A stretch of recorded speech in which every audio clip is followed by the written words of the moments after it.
आप सबका स्वागत है। शायद आप में से बहुत कम लोगों को पता होगा कि जब मेरे मन में वक्फ के एक्ट पर काम करने का विचार आया तो सबसे पहले मैंने सैयदना साहब से सलाह मशवरा किया। फिर उन्होंने आपको मेरे पास भेजा तो मैंने इनको 3 साल तक परेशान किया कि आप ज़रा इसको अपने तरीके से देखिए, आप अपने लीगल एडवाइस लीजिए, मुझे ड्राफ्ट दीजिए। यानी आप कल्पना नहीं कर सकते इतना कंसल्टेशन में उन्होंने मेरा साथ दिया। आप में से जो भी जानकार लोग उनको बात कर करके ले आए और एक एक शब्द, फुल स्टॉप, कॉमा में क्या करना चाहिए, यहाँ तक मुझे मदद मिली। ये बात मेरे लिए कोई नई नहीं थी, कैसे करना उसके लिए। आपको शायद याद होगा जब आपके दादाजी सैयदना साहब, अब वो तो 1900 से, तो एक बार मेरे घर पे आए थे तो फिर उसी में से बात निकली पाटन की।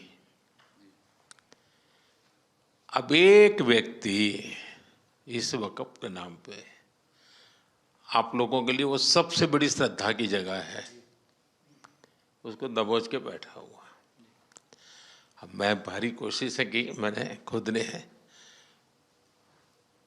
यानी मुझे मालूम था कि कितनी पीड़ा आप लोग सह रहे।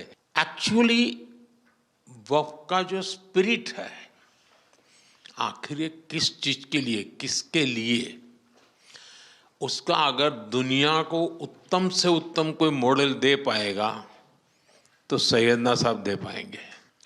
लेकिन अब नई व्यवस्था में कानून के तहत तो दुनिया देखे, क्योंकि देखिए कल तक वक्फ के नाम पर क्या हुआ और अब देखिए कैसे हो सकता है।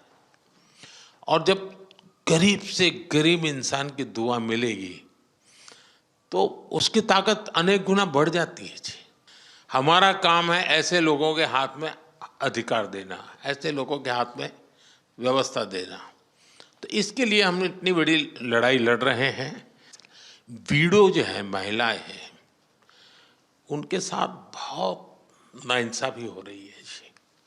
हमारी कोशिश है कि उनको कोई न्याय मिले, उनकी भविष्य की। अब कुछ परिवारों को पता नहीं होता है, संपत्ति ऐसे ही वक्त को करवा देते हैं और बैठ जाते हैं कुछ लोग। तो मेरे पास ये कानून तो बाद में बना, पहले राउंड में जब मेरे पास रिपोर्टिंग आया, जब मैं यहाँ 19 में जीत करके आया तब मेरे पास आया, 1700 से ज़्यादा मुस्लिम समाज की शिकायतें थी कि भाई हमें न्याय दो, ये वक़्फ़ वालों ने हमारे साथ ये किया है। उसमें ज़्यादातर बहनें, बेटियां थी। तब जाकर के मैंने कहा भाई रियलिटी क्या है, खोजो। तो ये रातों रात नहीं आया जी, लगातार 5 साल तक हर बारीक चीज़ को कोशिश की समय।